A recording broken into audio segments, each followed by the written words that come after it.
Hello neighbors, it's Brad here at eTrailer, and today we're taking a look at installing the CURT Trailer Hitch Receiver on a 2021 Jeep Wrangler 4xe. Jeep Wranglers are one of the most accessorized vehicles, and part of that is the adventures that they go on and what you bring along with you. And adding a hitch to a Jeep is a great option to add some new real estate to what you can carry. And this one is going to be a great option because it's a 2" by 2" receiver tube opening. That's kind of the standard when it comes to trailer hitches. So you're going to have tons of options when it comes to bike racks, cargo carriers, and ball mounts as well. Now, all of your accessories are going to stay in place with a 5/8 pin and clip. This is not included with the hitch, but generally when you pick up accessories, they'll have those included. Something I would recommend if you plan on leaving accessories on the back of your Jeep long term, you might want to look at a locking pin and clip. It becomes a really good deterrent for anyone walking by that sees those accessories, and that way they can't just walk by and take it with them. You plan on pulling a trailer, you're going to be hooking up safety chains, and our plate style safety chain loop is pretty much just a circle here, which will allow you to get your standard S hook in place. Even a larger clevis style will go in place. You may need to kind of work it at certain angles. It's a little bit wide around the opening there, so if you're struggling to get any of your safety chains on or stay in place, you can always put a quick link on here. It'll make it really easy to hook up each time. Now when it comes to towing, you're going to want to adhere to the weight capacities of the hitch, and this one's rated pretty well with a gross trailer weight rating of 5,000 pounds. That's going to be the weight of the trailer plus the accessories loaded onto it. The tongue weight rating is 500 pounds, and that's the downward pressure on the inside of the receiver tube opening. So mostly your suspended accessories fall into that category, bike racks, cargo carriers, things of that nature. And with 500 pounds, you're going to be able to load up a 4x bike rack more than likely, or a cargo carrier, and probably not have any issues. Now this can be used with a weight distribution hitch, but those numbers are going to stay the same at 5,000 pounds and 500 for the tongue weight. And with those capacities, don't just hook up to a trailer that weighs 5,000 pounds. You need to check the vehicle's owner's manual to see what it's rated at, and that way you're not overloading the vehicle. Also check the components that you'll be using to tow, so that's going to be your ball mount and the ball, and take the lowest number out of any of those capacities. That way you stay safe out there on the road. Something that's not very common on a lot of vehicles out there, but is fairly unique to Jeeps, is the spare tire that's on the back. It adds to that off-road look, but it can get in the way of some accessories, especially folding accessories like cargo carriers and bike racks that stow in a vertical position. Sometimes they're not able to do that because of the tire. So if you can look for accessories with slightly longer shanks, that might put you in a better position to be able to fold those up. And the same goes for a ball mount. Getting one that's going to be a little bit longer is going to make sure that ball is going to be on the outside of the tire and that you can hook up to that coupler. Measuring from the center of our hitch pin hole to the furthest point of our tire, it's coming in about 7 inches. So that's why that extended shank is going to make a world of difference for those clearances. And also when choosing a ball mount, you may want to take a look at the rise and drop if you're not going with an adjustable ball mount. So from the top of the receiver tube opening to the ground, we're coming in at 19.5 inches. And when pulling a trailer, you want that load as level as possible. So to get the rise or drop necessary, you can get your trailer level as possible, measure from the ground to the top of the coupler, and with that measurement, compare it with the 19.5 inches, and then doing a little bit of math, you can determine the rise or drop necessary to get everything level and safely go down the road. And when it comes to the installation of this hitch, it's fairly easy to do. There's holes in the back brace where we're going to be bolting that hitch up. And we're going to take a spacer block out and some factory bolts, put in 4 new ones, tighten and torque down our hardware, and then you'll be ready to go. So for DIYers, this can definitely be done in your driveway or garage, probably about 30 minutes. But if you don't have the place to do it, the tools to do it, the want to do it, I totally get it.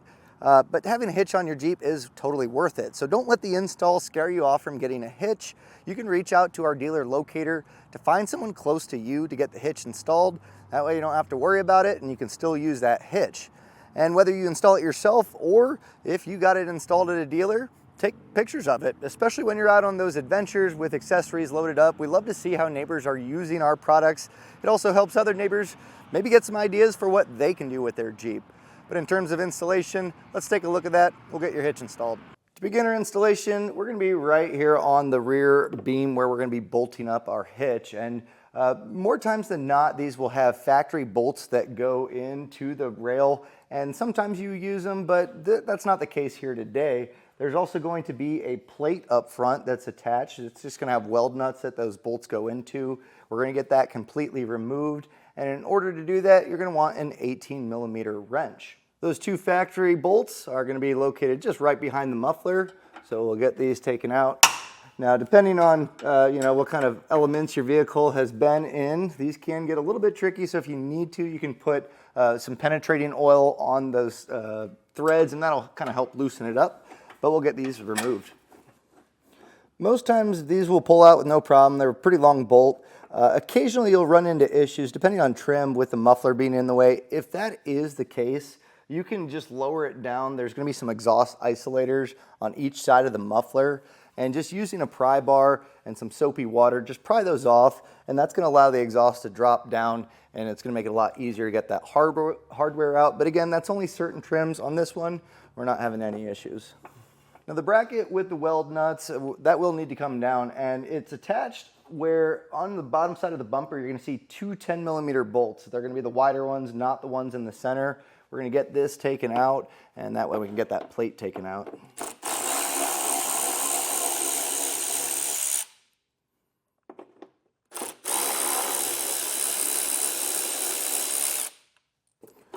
Now from here, we should be able to shimmy this out. You may need to kind of work it at a few different angles here, but let's see if I can't come up with any tips for you. Now, you can remove these small 8mm if you need to, but I found to get this out, just kind of pry back that plastic a little, and once you get these tabs past that, you'll see it kind of sits up there like this, so that way we can just kind of pop that out. So you may have to force it a little bit, but with that out of the way, now we can start getting our hitch up. Now we're ready to get our hitch in place, and we're just going to raise it up and align it with those holes, and have a bolt, at least one, ready with a flat washer in place, and we're going to be passing it from the front of the vehicle towards the back. And once we get one of them in place, it's going to hold that hitch up there and make it a lot easier to get the rest of the hardware in. Once passed through, you can get the rest of your hardware in place. And if you run into issues where the bolt really doesn't want to go all the way through, sometimes it's just a little bit of tolerance issues on the frame of the Jeep. And if you just kind of take a 3/4 inch socket or ratchet and just kind of work that in, a lot of times it'll work past that burr and allow you to get this to pass through. If it's really bad, you don't want to mess up the threads, you might just take a dead blow and kind of knock it in, but you can also take a drill bit and kind of run it through if you need to. But chances are you should be okay. So we'll get the rest of the hardware in place. Now we'll grab our serrated flange nuts, and we're going to get these started on each of the bolts. Now it's pretty tight here, so if you're struggling to get this started with your fingers, I recommend pulling the bolt back to where those threads are just hanging out. Slide this up in place, and then you can thread it from the head of the bolt to get it started. And if you're struggling to get your fingers to be able to hold that up in place, what you can do is grab the box end of a wrench and just put this in place, feed it up, and do the same thing, but this will at least hold that in place for you.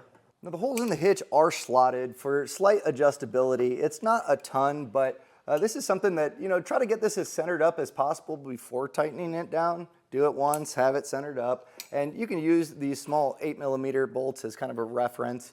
Once you're happy with it, we're going to snug down the hardware before coming back with a torque wrench. And in order to snug it down, I'm going to be using two ratcheting 3/4 inch wrenches. That's going to allow us to sneak both of these in here and get them snugged down. Once everything's snugged down, we're going to come back with our torque wrench, and you're going to find the torque setting in the instruction manual. This is going to be an important step. You want to make sure that it's going to be tight enough for the lifespan of the hitch, especially if you're going to be towing weight or putting accessories on here. And this will make sure that it's going to be tight enough, but also you can overdo hardware, and this is going to make sure that we don't put any additional stress on that hardware. Now, normally I like to use a torque wrench on the nut side. That's kind of the better way to torque things down, but due to the small allowance of space here, I am going to be torquing down on the head of the bolt. You are going to want that box end of the ratchet or of the wrench in place. That way we can get this all snug. So go through, get all of your hardware torqued down. And if you need a torque wrench, we have them available here at eTrailer. You can generally go to an auto parts store and rent one for free. But again, this is going to be for the structural integrity of the hitch.